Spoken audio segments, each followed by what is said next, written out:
کوئی کھا رہا ہے، نہ کوئی اس کو خیال آتا ہے کہ میں نے نہ رکھا ہوتا تو میں بھی کھا لیتا، تو اس کو تکلیف اتنی نہیں ہوتی، کوفت نہیں ہوتی، مشکلات نہیں آتی۔ اور جو دوسری طرف ہے کہ جس کو ادھر دیکھتا ہے تو کوئی دعوت اڑا رہا ہے، ادھر دیکھتا ہے تو کوئی روسٹ کھا رہا ہے، کوئی جوس پی رہا ہے، تو پھر اس کے لحاظ سے مشکلات بنتی ہیں، لیکن یہ پھر بھی اپنی خواہشات کو دبا کے اللہ کے حکم پر اس ماحول میں جھنڈا روزے کا بلند کرتا ہے تو اللہ اس کو زیادہ اجر و ثواب عطا فرما دیتا ہے۔ ایسے ہی ذکر کرنے پر جو ذاکر ہے اس کو نیکیاں ملتی ہیں، لیکن حدیث شریف میں ہے جب سارے سوئے ہوئے ہوں اور ایک اٹھ کے سحر کے ٹائم ذکر شروع کر دے تو اب اس کو زیادہ اجر و ثواب ملتا ہے۔ اگر سارے ہی جاگتے ہیں اس لحاظ سے تو اچھا ہے کہ سارے جاگ رہے ہیں، لیکن سب جاگتے ہوں گھر میں تو جاگنا اتنا مشکل نہیں کہ جہاں سو رہے ہوں سارے، رواج ہی نہ ہو کہ اٹھنے کا اور وہ اٹھ کے جو ہے وہ ذکر کرنا شروع کر دے۔ مطلب یہ ہے کہ سستی غفلت کے ماحول میں جو اطاعت کرے اس کا زیادہ جہاد ہے، کیونکہ اس نے ارد گرد کے ماحول کے اثرات کو رد کر کے اپنے آپ کو اللہ کی اطاعت کی طرف متوجہ کیا۔ تو یہ صرف ذکر کی ہی بات نہیں، باقی بھی معاملات ہیں دنیا کے، مثلا سارے ہی علاقے ہی ایسا کوئی نماز ہی نہیں پڑھتا تو ان میں جو نمازی ہے، اور ایسے ہی علاقہ ایسا ہے کہ کوئی علم دین پڑھتے ہی نہیں ہے، کوئی حافظ ہی نہیں بنتا، ان میں جو حافظ بن جاتا ہے، اور ایسا علاقہ ہے کہ کسی کو شوق ہی نہیں عالم دین بننے کا تو اسی ماحول میں کوئی عالم دین بن جاتا ہے۔ تو یہ یعنی ایسے اسباب ہیں کہ جن کی وجہ سے کئی گنا انسان کو اجر و ثواب جو ہے وہ زیادہ ملتا ہے۔ تو زمان، مکان اور خود زندگی کے مختلف احوال، زندگی کی مختلف صورتیں، امیر ہونا، غریب ہونا، یعنی ایک ہے کہ غریب بندہ عاجزی کرتا ہے، ایک ہے کہ بڑا مالدار ہے لیکن پھر بھی عاجزی کرتا ہے، تو اس عاجزی میں فرق ہے کہ غریب نے تو پھر عاجزی کرنی ہی ہے، لیکن وہ بہت زیادہ پیسے والا اور اس کا راج ہو، حکم چلتا ہو، لیکن پھر عاجزی کرے تو اب اس عاجزی کا اللہ کے ہاں درجہ اور مقام و مرتبہ اور ہے۔ ایسے ہی یہ ہے کہ ایک بندہ بدلہ لے نہیں سکتا ظالم سے تو کہتا ہے میں نے معاف کر دیا، اب یہ معافی اور ہے، اور دوسرا ظالم سے بدلہ لے سکتا ہے لیکن پھر بھی معاف کر دیتا ہے، تو اس کا جو معافی کا انداز ہے اللہ کی طرف سے اس پہ اور اجر و ثواب ملتا ہے۔ تو اس بنیاد پر شریعت مطہرہ کے اندر رب ذوالجلال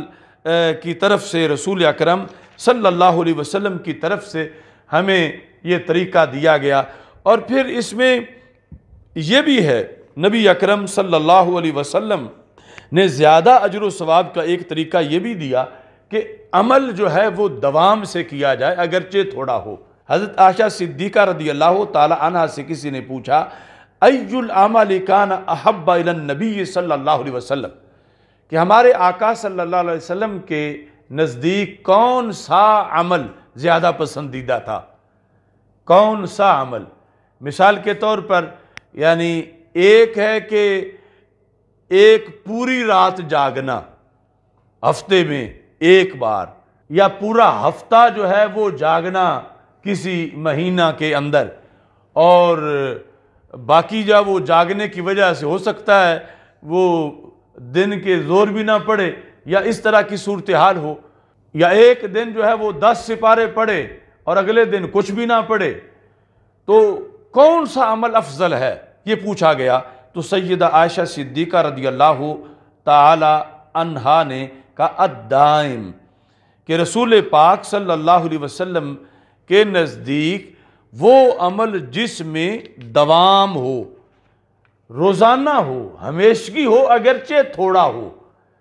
اس کو زیادہ پسند کیا گیا۔ یعنی ایک دن زیادہ کر لینا اور پھر بالکل نہ کرنا، اس پر وہ اجر و ثواب مرتب نہیں ہوتا جو اس عمل پر ہوتا ہے کہ جو روٹین میں روزانہ ہو، اس میں دوام ہو، جتنی تسبیح درود شریف کی روزانہ کی ہو، جتنی تلاوت روزانہ کی ہو، جتنے نوافل نماز پنجگانہ کے ساتھ روزانہ کی ہو، یعنی فرائض تو ویسے ہی روزانہ ہونے ہیں، جو نوافل ہیں ان کے اندر بھی یہ جب روٹین بنائی جائے دوام کے لحاظ سے، تو پھر رب ذوالجلال کی طرف سے اجر و ثواب اس پر زیادہ ملتا ہے۔ ایسے ہی جو بزرگوں کے اقوال ہیں ان میں بھی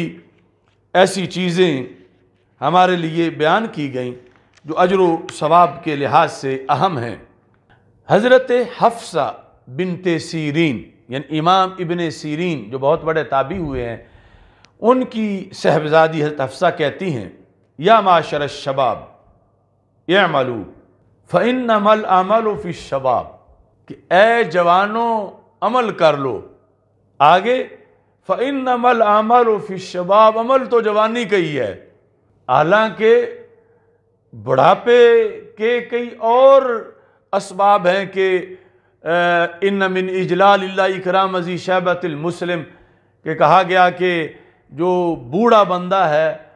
اس کا ادب کرنا اللہ کا احترام کرنا ہے، کیونکہ اس کو ایمان میں سروس اس کی بڑی لمبی ہو گئی ہے،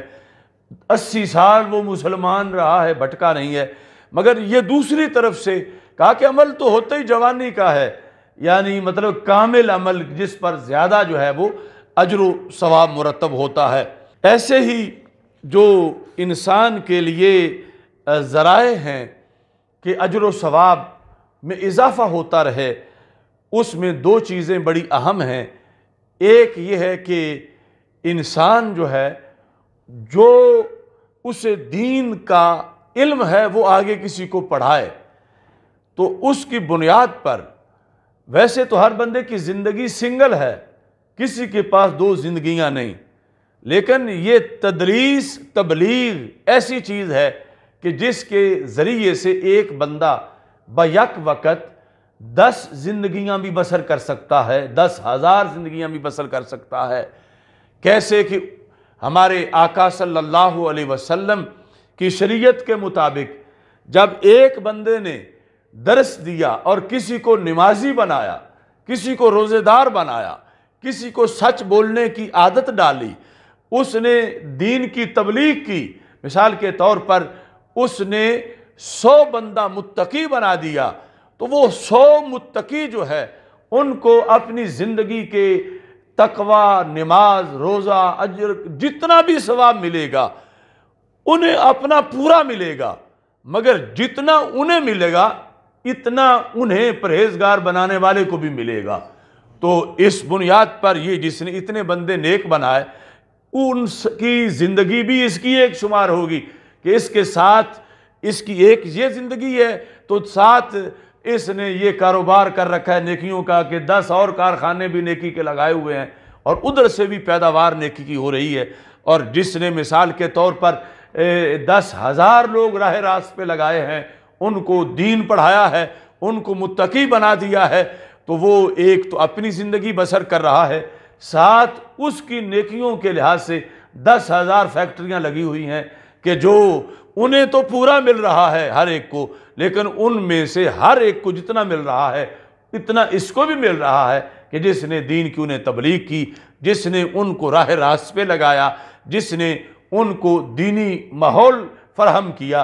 اور ایسے ہی نبی اکرم نور مجسم شفیع معظم صلی اللہ علیہ وسلم نے ارشاد فرمایا اذا مات الانسان انقطع عنہ عملہ، جب بندہ فوت ہوتا ہے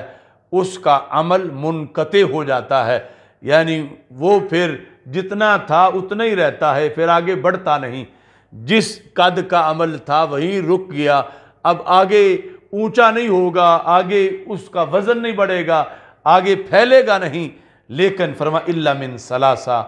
3 قسم کے اعمال ایسے ہیں کہ بعد از وصال بھی ان کے اندر اضافہ ہوتا رہے گا۔ تو یعنی انسان جس طرح دنیا میں مختلف کاروبار کرتا ہے کہ اگر ادھر سے مندہ ہو گیا تو دوسری جگہ سے آمدن ہو جائے گی، پرافٹ ہو جائے گا، تو یہ 3 بھی اسی زمرے میں ہیں کہ اجر و ثواب کے لحاظ سے انسان جو کثرت چاہتا ہے، فرما من صدقات جاریہ، جس نے صدقہ جاریہ کیا، جس نے صدقہ جاریہ کیا یعنی کوئی مسجد بنائی، کوئی مدرسہ بنایا، کوئی طلباء کو کتابیں لے کر دے دیں، کہیں رفاع عامہ کا کوئی کام کیا، کہیں پانی کے لیے کوئی نلکا لگوا دیا، کہیں کوئی پل تعمیر کیا، تو اس طرح کے کوئی بھی رفاع عامہ کے کام وہ قبر میں چلا جائے گا تو نیکی اس کا یہ عمل اس کو ثواب دیتا رہے گا۔ اور ساتھ ہی فرما علمی ینتفع بہ، جو اس نے کسی کو علم نافع پڑھایا، یہ نہیں کہ اس نے معاذ اللہ کسی کو ڈانس سکھایا یا گانے سکھائے یا گویہ بنایا یا فلمی سٹار بنایا، وہ تو اس کو قبر میں پیچھے سے عذاب پہنچتا رہے گا۔ جس نے کسی کو حافظ بنایا، قاری بنایا، عالم بنایا، تہجد گزار بنایا، کسی کو نماز پڑھائی، کلمے پڑھائے، قرآن کا ترجمہ پڑھایا، مختلف صورتیں پڑھائیں، سنتیں کی تبلیغ کی، تو وہ دنیا سے چلا بھی گیا تو پیچھے اجر و ثواب اس کو مسلسل ملتا رہے گا۔ اور تیسرے نمبر پر فرمایا ولد صالح یدعو لہ، نیک بیٹا، نیک بیٹی، نیک اولاد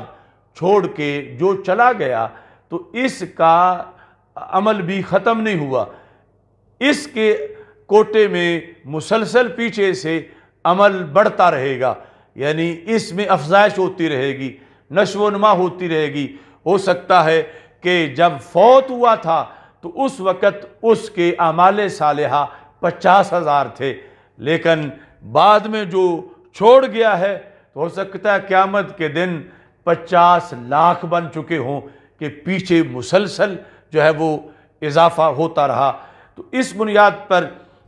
اور بھی کئی اعمال ایسے ہیں، یعنی یہ تو ایک حدیث میں بیان کیے گئے، جیسے ہمارے آقا صلی اللہ علیہ وسلم کا فرمان ہے الشہید ینمو لہ اعمالہ الی یوم القیامہ، کہ جو شہید ہے اس کا عمل قیامت تک ہی بڑھتا رہتا ہے، یعنی اس میں افزائش ہوتی ہے، نشو و نما ہوتی ہے۔ تو یہ آج کے موضوع کے لحاظ سے ایک خلاصہ آپ کے سامنے پیش کیا کہ یہ دنیا عارضی ہے اور بہت تھوڑی ہے، اور